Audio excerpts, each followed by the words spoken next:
dio los principios a cómo debía de celebrarse ese juicio dentro del ramo de familia. Entonces, si ustedes tienen su ley todavía por ahí o si no la anotan y luego hacen sus anotaciones, entre los requisitos que vimos o entre esos principios era que pues el juicio fuera más rápido, ¿verdad? Hablábamos del juicio oral. Entonces, si ustedes todavía no han subrayado el artículo 8 de la Ley de Tribunales de Familia, es momento para que ustedes lo hagan. Luego, remitirlos, platicamos también de que ese juicio debía ser impulsado de oficio, ¿verdad? Que los jueces tuvieran esa potestad de ellos ir evacuando las diligencias sin que fuera pedido por una de las partes. Entonces, ese principio lo vamos a encontrar regulado en el artículo 10 de la Ley de Tribunales de Familia. Entonces, para que ustedes puedan subrayar el impulso de oficio. Hablamos también que las pruebas dentro de ese proceso debían de ser valoradas por los juzgadores a través de la regla de la sana crítica. Entonces, esa regla de la sana crítica la vamos a encontrar regulada en el artículo 12 de la Ley de Tribunales de Familia para que ustedes subrayen, ¿verdad?, las reglas de la sana crítica en este artículo 12. Hablábamos también de que los juzgadores debían de auxiliarse de trabajadores sociales, ¿verdad? Explicamos la figura del trabajador social y pues el fundamento donde ellos forman parte de los juzgados del área de familia está en el artículo 7. Ahí también ustedes en el primer párrafo pueden leer y subrayar el área donde dice se refiere a los trabajadores sociales. Asimismo, también platicamos, ¿verdad?, de que se debía establecer de que el juez estuviera presente en cada una de las diligencias que se llevaran a cabo dentro del juicio de familia para que se pudiera tomar una mejor decisión, ¿verdad? Nosotros sabemos que, o nos han contado en algunas oportunidades, que pues a veces las diligencias se llevan a cabo sin los jueces, las celebran los oficiales, las celebran los secretarios, pero en el ramo de familia, pues, se debe de cumplir que el juez debe de estar presente en cada una de las diligencias. A veces hay unas excepciones, pero no es lo correcto, ¿verdad? Es de que ellos deben de estar presentes en cada diligencia que se celebre dentro del juicio oral de familia. Y lo vamos a encontrar regulado en el artículo 13. En el primer párrafo del artículo 13, en las primeras dos líneas del artículo 13, regula de que los jueces deben de estar presentes en todas las diligencias. Entonces, ese punto fue el que me hizo falta o que ya no nos dé tiempo el sábado pasado de poderlo platicar con ustedes. Entonces, me subrayan el artículo 7, artículo 8, artículo 10, artículos 12 y artículo 13 de la Ley de Tribunales de Familia. Entonces, ya con eso terminamos el tema de la semana pasada. Siempre van a tener que utilizar su ley de tribunales de familia porque, bueno, hoy pues vamos a entrar a una ley nueva, pero ya para el segundo parcial, donde ya vemos la práctica de algunas diligencias, entonces vamos a volver a utilizar la ley de tribunales de familia. Pero si ustedes lo tienen bien marcado, ya leyeron un poquito de su ley, va a ser un poquito más fácil podernos ubicar en cuanto a cuando vayamos ya a fundamentar una demanda que vayamos a presentar o una contestación de la demanda que vayamos a presentar también. Entonces, es importante de que tengan ustedes pues bien ubicados los artículos dentro de su ley. Entonces, aquí dejamos lo de ley de tribunales de familia y vamos a iniciar ya con nuestro tema de hoy. Les voy a poner en pantalla las diapositivas que vamos a trabajar para el día de hoy. Y pues como les decía, estamos en la semana número 4, ya hoy hablamos un tema diferente y vamos a iniciar con la introducción, ¿verdad?, a esas diligencias de violencia intrafamiliar. ¿Se recuerdan que la semana pasada, pues, les hice el comentario que necesitaba que ustedes tuvieran su ley para prevenir, sancionar y erradicar la violencia intrafamiliar? Pues a partir del día de hoy, pues vamos a empezar a utilizarla. Entonces, iniciemos. Diligencias de violencia intrafamiliar. Bueno, el problema de la violencia intrafamiliar, pues sabemos, ¿verdad?, que es un problema de aspecto social debido a esas relaciones que se dan de desigualdad entre hombres y mujeres, podría ser, ¿verdad?, en el campo social, económico, jurídico, político y cultural. Eso es uno de los fundamentos o uno de los considerandos establecidos en nuestra ley para prevenir, sancionar y erradicar la violencia intrafamiliar para poder ver desde una perspectiva la violencia intrafamiliar. Entonces, ahí viene en nuestro tercer considerando de nuestra ley, pues la primera anotación que ustedes deben de hacer o subrayar ese considerando, ¿verdad? Que ese es el pilar para la creación de nuestra ley para prevenir, sancionar y erradicar la violencia intrafamiliar. Podemos platicar entonces que la violencia intrafamiliar es un daño, dice, o un sufrimiento físico, pero no queda solamente ahí. Puede ser un sufrimiento sexual, un sufrimiento psicológico o patrimonial que causa una persona o varias personas que forman parte de un grupo familiar, ¿verdad? En la cual se puede estar dañando el cuerpo, la mente, la dignidad, el honor y hasta los bienes que posee un miembro de una familia. Y esta violencia pues debe de ser realizada por otro miembro de la familia, ¿verdad? Entonces, continuemos. Vemos acá que la violencia intrafamiliar, podemos tomar una definición doctrinaria. La violencia intrafamiliar dice que es cualquier tipo de abuso de poder de parte de un miembro de la familia sobre otro miembro de la familia. Este abuso pues va a incluir maltrato físico, maltrato psicológico o de cualquier tipo, ¿verdad? Se considera que existe violencia intrafamiliar en un hogar si existe una actitud violenta repetitiva, ¿verdad? Que se dé una y otra vez y pues no solamente se dé por una sola ocasión, pero esta es la doctrina, ¿verdad? Para la ley es un tema un poco diferente. Entonces podemos ver ahí cómo se da la violencia intrafamiliar en la doctrina. Veamos acá. Empecemos por ver las clases de violencia intrafamiliar. ¿Cuáles son esas clases de violencia intrafamiliar que puede estar provocando un miembro de una familia hacia otro? Veamos lo que es la violencia física. Pues la violencia física dice que la vamos a entender como un daño a la integridad corporal del que la sufre. O sea, estamos hablando de golpes, ¿verdad? Manadas, patadas, jalones de cabello, empujones, mordidas, todo lo que tenga que ver con lo físico, ¿verdad? El abuso sexual, caricias indeseadas, ¿verdad? Que se den dentro del grupo familiar. Eso lo vamos a tomar como violencia física. Pero también, aparte de sufrir violencia física, un miembro de una familia puede sufrir violencia psicológica. Esta violencia psicológica dice que es toda acción u omisión, o sea, hacer o no hacer algo, ¿verdad?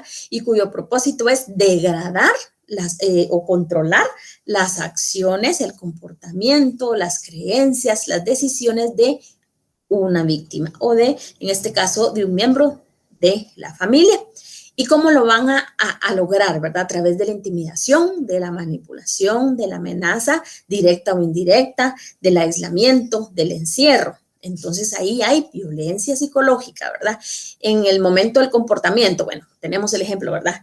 Volvemos que se dé la violencia psicológica entre esposos. Bueno, el esposo, pues, quiere controlar a la esposa, su comportamiento en su forma de vestir, ¿verdad? En su forma de peinar, en su forma de conducirse o de hablar con alguien. Entonces, al momento de querer controlar esas acciones de parte de uno de sus integrantes, ahí hay violencia psicológica. En cuanto a sus creencias, ¿verdad? Hablemos de la religión, ¿verdad? Que se puede dar el ejemplo, porque no solamente la violencia se da entre hombre hacia la mujer, ¿verdad? Entre los esposos. Puede ser de la mujer hacia el hombre también, ¿verdad? Lo que pasa es que muchas veces los hombres no denuncian, ¿verdad? No denuncian por una u otra razón, pero el abuso o la violencia se puede dar de ambas partes. En el caso de la creencia, puede ser que el caballero tenga una religión y la dama tenga otra, y pues la dama quiera intervenir en ese comportamiento, en esa creencia del caballero a no asistir a una iglesia o no asistir a misa, ¿verdad? Por alguna otra situación. Entonces, ahí también hay violencia psicológica. Está la manipulación, ¿verdad? De establecer o de decir de que si vas a ir a la calle ya no te voy a dejar entrar o algo va a pasar, o te voy a esconder tus documentos, o amenazarlos con que si hace determinada acción al momento de regresar de alguna reunión familiar, podría ser, algo va a suceder. Entonces ahí hay una violencia psicológica. Igual, ¿verdad? El encierro, el decir, bueno, hoy no salís porque hoy no quiero, ¿verdad? Que salgas. Y si no salís conmigo, no vas a salir. Entonces ahí también hay violencia psicológica. Veamos la siguiente, la violencia patrimonial. También existe violencia patrimonial, ¿verdad? Este tipo de represión es cuando se puede dar que se escondan, se rompan, se quemen bienes o documentos personales, ¿verdad? Que se escondan entre ellos el documento personal de identificación, o si la persona viaja, el otro miembro de la familia le quite su pasaporte para que no pueda seguir viajando, ¿verdad? Entonces ahí hay violencia patrimonial, parte de la violencia patrimonial, porque aparte pues es el menaje de casa, ¿verdad? El decir, bueno, si haces tal cosa, voy a vender la estufa, ya no vas a tener dónde cocinar. O mira, si no haces tal cosa, voy a regalar algún mueble de la casa. Entonces también ahí hay violencia patrimonial. O el hecho de decir, bueno, como no me preparas comida o no me preparas desayuno, no me preparas almuerzo o cena, pues ya no te voy a dar dinero para que cocines, ¿verdad? Y miran ustedes qué comen. Eso es violencia patrimonial también para nuestra ley. Hablemos de la violencia económica, entra también igual, ¿verdad? Ese sufrimiento de hambre que pueden pasar los miembros de la familia, esa necesidad básica que no se está cumpliendo con el pago de pensiones alimenticias en el caso de que pues esa familia ya esté desintegrada y uno de los dos esté obligado a prestar alimentos o a proporcionar alimentos a los otros y no lo cumpla, ¿verdad? O hay manipulación de decir, mira, este mes no te voy a depositar porque me contaron que te vieron en un centro comercial. Entonces, ahí hay violencia económica, ¿verdad? O este mes no te voy a pagar porque, yo tengo muchas deudas, ¿verdad? Y no puedo, ¿verdad? Porque yo ya vivo con otra persona y ella quiere que le celebre los 15 años a su hijo o a su hija. Y entonces, por eso no te voy a dar. Entonces, ahí también hay violencia económica, ¿verdad? O al momento también de que ha sido fijada la pensión alimenticia y ahí hay disputa entre los padres de decir, en este caso de las damas, bueno, si en este mes no me das más de lo que dijo el juez o de lo que pactamos ya para pensión alimenticia, no vas a ver a tus hijos. Eso es violencia también, ¿verdad? Lo que pasa es que, como les explico, los caballeros no denuncian siempre, pero ahí también hay violencia, ¿verdad? Está también la violencia por omisión, que esta se produce cuando no se atienden esas necesidades físicas y emocionales de cada miembro de la familia, ¿verdad? En el caso de que, pues, en la familia vivan los padres de la pareja, en este caso los abuelos, y están enfermos y no se les proporcione llevarlos a un médico, proporcionarles sus medicinas, ¿verdad? Darles atención, tiempo, cariño. Esa es violencia por omisión, dejar de hacer algo. Ahí también hay violencia. Y pues también cuando las damas se enferman, ¿verdad? Y no trabajan, sino que se han dedicado a ser amas de casa todo el tiempo de su unión de hecho o de su unión libre o de su matrimonio y el esposo es el único que provee y esta se enferma y el esposo no le provee esa atención médica también que ella necesita, eso también es violencia por omisión. Podemos ver acá entonces que cuando hablamos de violencia intrafamiliar, estamos haciendo referencia a la violencia que se lleva a cabo por uno o más miembros de la familia. Los hechos de violencia intrafamiliar son especialmente duros, ¿verdad? Ya que implican heridas físicas, morales y psicológicas. Y el Estado, pues a través de los distintos artículos de la Constitución, en este caso ya vimos, ¿verdad?, que el artículo 1 da la protección a la familia, ha querido proteger esa situación, ¿verdad? Y a partir de la violencia intrafamiliar se ha dado la desintegración familiar. Entonces, una de las garantías que el Estado proporciona es procurar crear, en este caso, leyes para que no se dé esa desintegración familiar, ¿verdad? Prevenir que se dé esa violencia que pueda existir dentro del seno del hogar. Y esa protección, pues la vamos a encontrar regulada en el artículo 56 constitucional, que regula las acciones contra causas de desintegración familiar. Y nos dice, se declara de interés social las acciones contra el alcoholismo, la drogadicción y otras causas de desintegración familiar. El Estado deberá tomar las medidas de prevención, tratamiento y rehabilitación adecuadas para hacer efectivas dichas acciones por el bienestar del individuo, la familia y la sociedad, ¿verdad? Entonces, al momento de querer proteger la desintegración familiar, pues vemos, ¿verdad? Y hemos platicado que la familia es la base de la sociedad. Entonces, el Estado debe de preocuparse porque estas situaciones que se dan dentro del hogar ya no se sigan dando, ¿verdad? Prevenir que se den. Y si en caso se están dando, pues erradicarlas, ¿verdad? Y si en caso, pues, no se pueden erradicar, sancionarlas. Entonces, es de ahí que nace nuestra ley para prevenir, sancionar y erradicar la violencia intrafamiliar, que es lo que vamos a ver y vamos a platicar en este momento. Bueno, hablemos un poco de la ley para prevenir, sancionar y erradicar la violencia intrafamiliar. Esta es el decreto número 97-96, aprobado por el Congreso de la República el 24 de octubre de 1996. Fue ratificada, ¿verdad?, por medio del decreto ley 49-82, el convenio sobre la eliminación de todas las formas de discriminación contra la mujer, y a través del decreto 69-94, que es la Convención Interamericana para prevenir, sancionar y erradicar la violencia contra la mujer. Y toda esta prerrogativa de dónde nacen esta ley a través de esos convenios, lo vamos a encontrar regulado en el considerando número 2. Entonces, subrayemos también, si tenemos a la mano, ese considerando número 2, donde nos establece que Guatemala ratificó estos dos convenios, ¿verdad?, a través de sus diferentes decretos para poder crear después nuestra ley para prevenir, sancionar, erradicar la violencia intrafamiliar. Bueno, la ley para prevenir, sancionar y erradicar la violencia intrafamiliar regula la aplicación de medidas que van a proteger y garantizar la vida, la integridad, la seguridad y la dignidad de las víctimas de violencia intrafamiliar. Su objeto es brindar protección, especialmente a mujeres, a niños, a niñas, a jóvenes, a ancianos y a personas discapacitadas, ¿verdad? Y va a tomar en consideración, pues, situaciones específicas para cada uno de sus casos. Entonces, podemos establecer también que a través de nuestra ley para prevenir, sancionar y erradicar la violencia intrafamiliar, es una ley pequeña, ¿verdad?, que ustedes pues deben de conocerla también. Está conformada por 14 artículos que están relacionados, como hablábamos, a la protección de los miembros de la familia.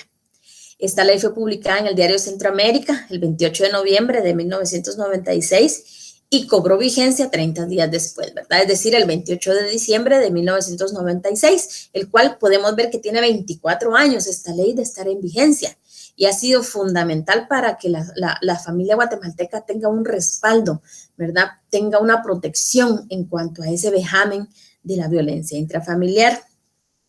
En el considerando número 5 de nuestra ley, pues es donde ustedes deben hacer anotación también del artículo 47 constitucional, que ya hemos platicado varias veces, ¿verdad?, donde el Estado garantiza la protección social, económica y jurídica a la familia, y también es parte del fundamento para la creación de nuestra ley. Veamos ahora, bueno, ley para prevenir, sancionar y erradicar la violencia intrafamiliar. ¿De dónde se tomó este nombre? ¿De dónde los legisladores tomaron ese nombre o cómo crearon el nombre de esta ley?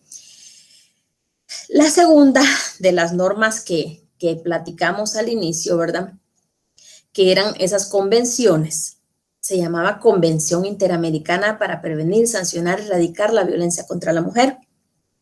Los legisladores tomaron ese nombre para crear nuestra ley, pero cambiaron las palabras finales, donde le subraya ahí contra la mujer por la de violencia intrafamiliar. Reemplazaron esa palabra, ¿verdad? Y pues la cual fue muy atinadamente que lo hicieron, porque es sabido, ¿verdad?, que la violencia en los hogares se produce contra cualquier miembro de la familia, no solamente contra la mujer, ¿verdad? Afecta a los niños, a los ancianos o a todos los que vivan dentro de un hogar, ¿verdad? O a todos los que comprendan esa definición que vimos en clases anteriores según nuestro Código Civil, qué era o qué comprendía la familia. Entonces, es de aquí, de donde ese convenio, de donde los legisladores toman el nombre, ¿verdad? De la ley para prevenir, sancionar y erradicar la violencia intrafamiliar. Solamente que reemplazaron las últimas palabras de contra la mujer por intrafamiliar. Entonces, ahí tenemos lo que podemos utilizar. Bueno, veamos entonces, ya vimos una definición doctrinaria de lo que es la violencia intrafamiliar. Ahora veamos nuestra definición legal, la que nosotros vamos a estudiar, vamos a aprender y vamos a utilizar para ya ir a la práctica cuando nos toque un tema de violencia intrafamiliar. Y el artículo 1 establece, la violencia intrafamiliar constituye una violación a los derechos humanos y para los efectos de la presente ley debe entenderse como cualquier acción u omisión que de manera directa o indirecta causare daño o sufrimiento físico, sexual, psicológico o patrimonial, tanto en el ámbito público como en el privado, a persona integrante del grupo familiar por parte de parientes o convivientes o exconvivientes, cónyuge o excónyuge o con quien se hayan procreado hijos o hijas. Bueno, entonces la definición que nos da el artículo 1 lo toma como una violación a esos derechos humanos. Establece también las diferentes clases o tipos de violencia que se pueden dar dentro del grupo familiar. También considera que se puede dar tanto en el ámbito público como en el ámbito privado. Considera quiénes van a ser víctimas dentro de este vejamen, ¿verdad? Y definitivamente tienen que ser personas que formen o que sean núcleo de esa familia, ¿verdad? Y que puede estar dirigido tanto a mujeres como a los hijos, a las hijas, a los ancianos y todos los que convivan en el hogar, ¿verdad? Establece quiénes pueden ser los agresores. Y en este tipo de vejamen, pues los agresores deben pertenecer o haber pertenecido a esa familia, ¿verdad? Lo que dota de especificidad a este tipo de violencia, ¿verdad? Separándola de las agresiones producidas por una delincuencia común, ¿verdad? Aquí pues nos establece quiénes son los agresores, quiénes pueden ser las víctimas y quiénes pueden ser los agresores. Y no precisamente, como podemos ver, tienen que vivir juntos, ¿verdad? Porque habla de un exconviviente, ¿verdad? Puede ser que yo pues viví con alguien y luego me separé, no hubo una unión de hecho, no hubo un matrimonio, pero convivimos. Y pues de ahí se dio la separación, pero ese exconviviente sigue manipulándome de manera psicológica o de manera patrimonial, si en el caso es de pensión alimenticia para menores. Entonces, aunque no viva en el mismo techo, puede estar causándome esos vejámenes, ¿verdad? El cónyuge a través del matrimonio o el excónyuge ya pueden estar divorciados, pero también la ley los toma en cuenta como agresores de una violencia intrafamiliar, ¿verdad? O con quien se hayan procreado hijos o hijas, ¿verdad? Puede ser de que se tuvo una relación, ¿verdad? Fueron novios, tuvieron un hijo y pues nunca vivieron juntos, ¿verdad? Nunca convivieron en un mismo techo. Pero existe la violencia, ¿verdad? La puede ser, ya como habíamos hablado, física, sexual, psicológica, patrimonial, y me lo puede dar alguien que nunca haya vivido conmigo, pero que haya un vínculo de una procreación de un hijo. Entonces también la ley lo toma como agresor para cualquier miembro de la familia, ¿verdad? Entonces sí necesito que tomen en cuenta o que subrayen lo que debemos entender como violencia intrafamiliar en el artículo 1 de nuestra ley. Vamos a ver. Veamos, entonces vamos a descudriñar un poquito cada palabra que integra el nombre de nuestra ley, ¿verdad? La ley para prevenir, sancionar y erradicar la violencia intrafamiliar. Entonces, vamos a primero hablar de prevenir. ¿Cómo vamos a entender prevenir la violencia, ¿verdad? Y prevenir nos dice que puede ser proveer, preparar con anticipación las cosas para determinado fin, tomar unas medidas para evitar o remediar un mal, predisponerse, ¿verdad? O influir en el ánimo o voluntad de alguien, o a favor o en contra de alguien, avisar o informar a alguien de algo, ¿verdad? Si es un daño o un peligro que le está amenazando, conocerlo con anticipación, ¿verdad? Salir al encuentro de un inconveniente, dificultad u objeción. Entonces, eso es prevenir, ¿verdad? Preparar con tiempo algo que va a pasar. En este caso, pues nuestra ley va a prevenir que se dé esa violencia. ¿Y a través de qué? Pues a través de que el Estado garantice todos esos medios para que no se dé la violencia intrafamiliar. Sancionar. ¿Cómo toma nuestra ley la palabra sancionar? Y es aplicar un correctivo, nosotros lo sabemos, ¿verdad? Y debemos entender que es una pena o un castigo que la ley prevé para su aplicación para quienes incurren o hayan incurrido en una infracción de tipo penal, ¿verdad? Entonces nuestra ley también está encaminada a que, bueno, se le preveyó o se les advirtió que no hiciera sufrir vejámenes a un grupo de la familia, pero igual lo hizo. Entonces debemos de sancionar a esa persona, ¿verdad? Por esa acción que cometió. Entonces nuestra ley para prevenir, sancionar, erradicar la violencia intrafamiliar da ese castigo, por decirlo así, al presunto agresor, aunque en la ley de violencia intrafamiliar no hay penas específicas, ¿verdad? Lo vamos a ver más adelante, pero sí sanciona al presunto agresor obligándolo a que deje de hacer algo, ¿verdad? Entonces, de ahí tomamos la sanción que ve la ley. Vemos entonces ahora, erradicar. Erradicar es arrancar de raíz, ¿verdad? Es aplicar esta acepción al nombre objeto de análisis, pues se advierte que determina o pretende terminar la violencia que sufren los miembros de una familia. Erradicar es quitar, ¿verdad? Entonces también la ley pretende que ya no exista violencia intrafamiliar, que ya no se dé la violencia entre un grupo de familia, ¿verdad?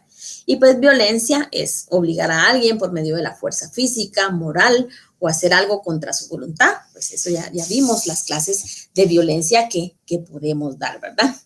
Entonces, la ley para prevenir, sancionar, erradicar la violencia intrafamiliar es una normativa de las más importantes para la sociedad guatemalteca, porque es en ese seno del hogar, ¿verdad?, de la familia, en donde se van a producir abusos, maltratos de forma continua, ¿verdad? Hablábamos, y que muchas veces quedan impunes, ¿verdad? Porque la mayoría de personas no denuncian, ¿verdad? Por diversas razones, por miedo, por el qué dirán de las personas, también lo dejan de hacer, ¿verdad? Entonces, es por el tema que no denuncian.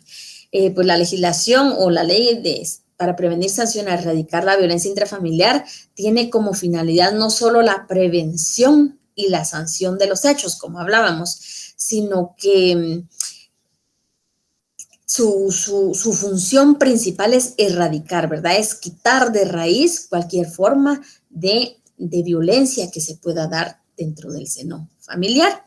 Entonces, debemos entender nuevamente dónde vamos a aplicar esta ley para prevenir, sancionar, erradicar la violencia intrafamiliar, ¿verdad?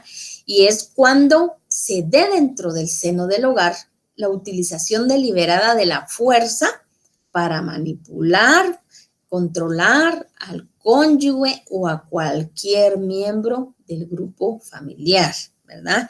Y esta puede consistir en abuso psicológico, en abuso sexual, en abuso físico de manera habitual, ¿verdad?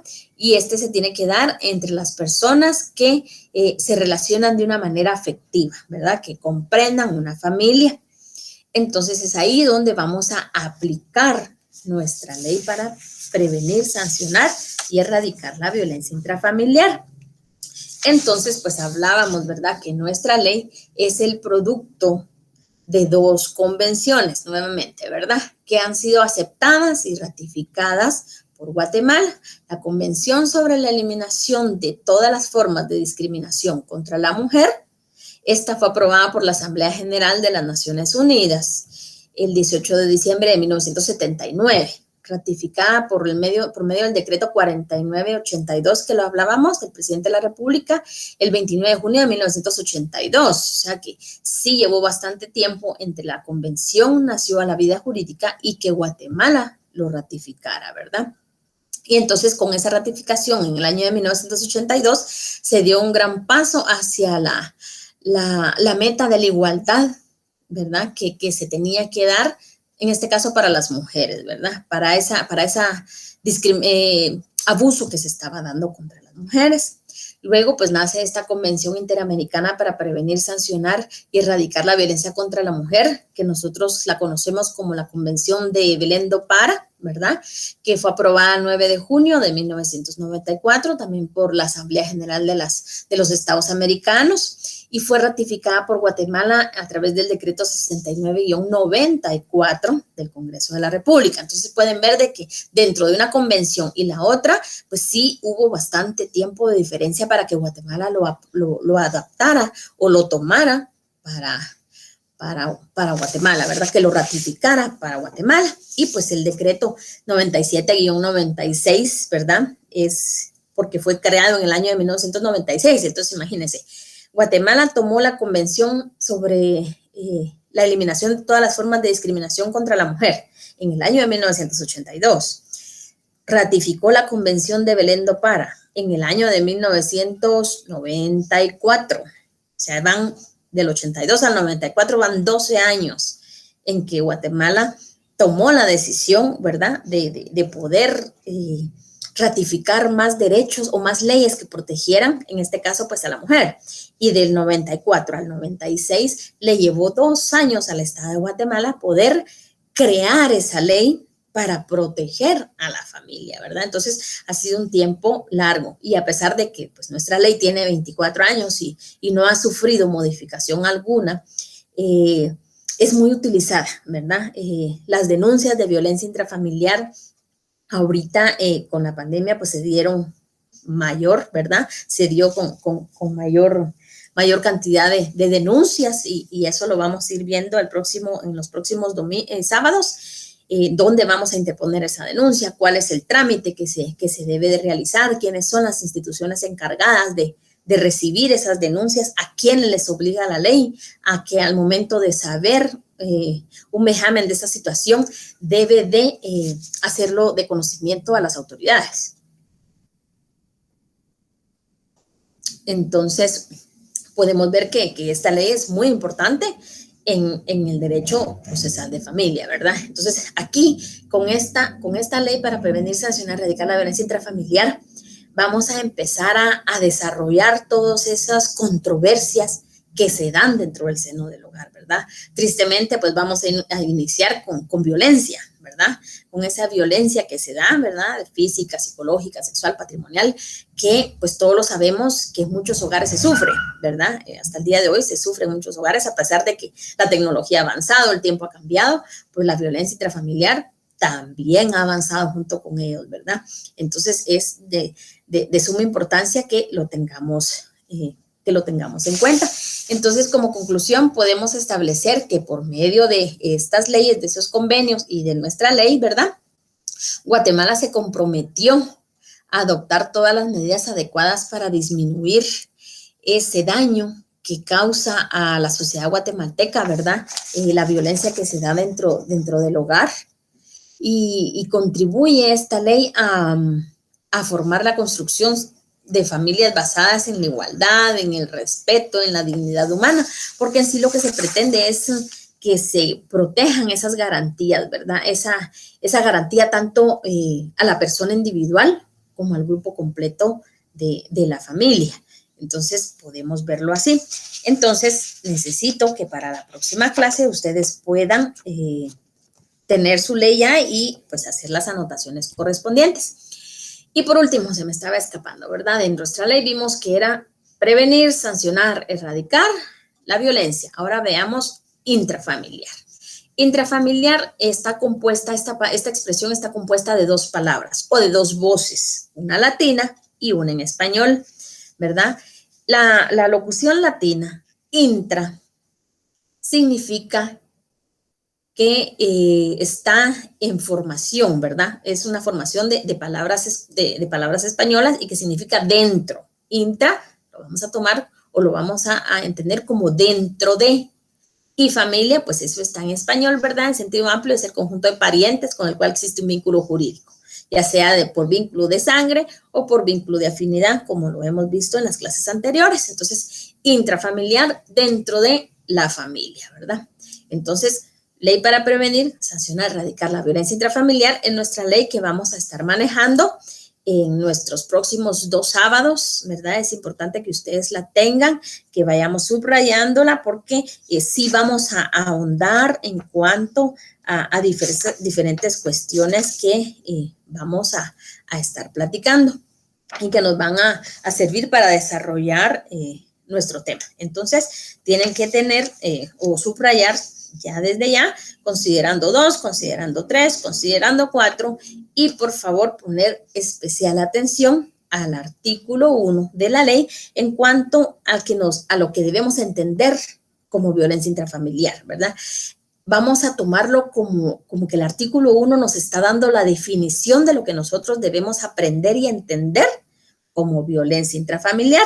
Entonces, ese concepto que tenemos ahí es el que nosotros debemos aprender para objeto de nuestro estudio, ¿verdad? Al momento puede ser que en el examen les venga, pues, de una definición legal de violencia intrafamiliar, ustedes deben de recordarse que lo vimos en el artículo 1. Entonces, por favor, de poderlo leer detenidamente y subrayarlo, si tienen la oportunidad de subrayarlo, para que pues lo vayamos concatenando con todo lo demás que vamos a ir haciendo en los próximos 2 sábados, antes de pues nuestro primer parcial que hablábamos, ¿verdad? Entonces, yo creo que por mi parte estamos con todo lo que yo tenía que exponerles la tarde de hoy. Y pues nos tendríamos que ver el próximo sábado. Siempre, por favor, tengan a la mano su constitución. Permítanme un momento.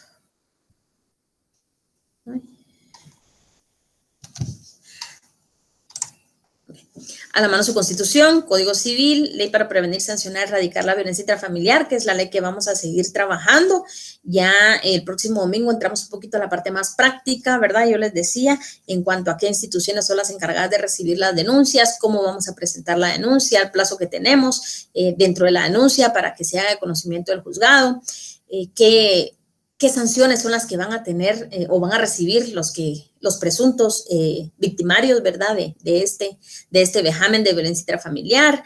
Entonces vamos a ver todo ese procedimiento y va a ser más fácil si ustedes tienen la ley junto con ustedes, ¿verdad? Que vayamos a ir subrayando constitución, como les digo, constitución, código civil, ley para prevenir, sancionar, erradicar la violencia intrafamiliar, que es la ley que vamos a utilizar durante estos 2 sábados más. Y si no estoy mal, pues ya el siguiente sábado tenemos ya nuestro parcial. Entonces tenemos bastante material para poder ir estudiando. Entonces, para los compañeros que no estuvieron al inicio, solo les comento que ya vamos a empezar a recibir instrucciones de cómo vamos a trabajar la zona para este parcial.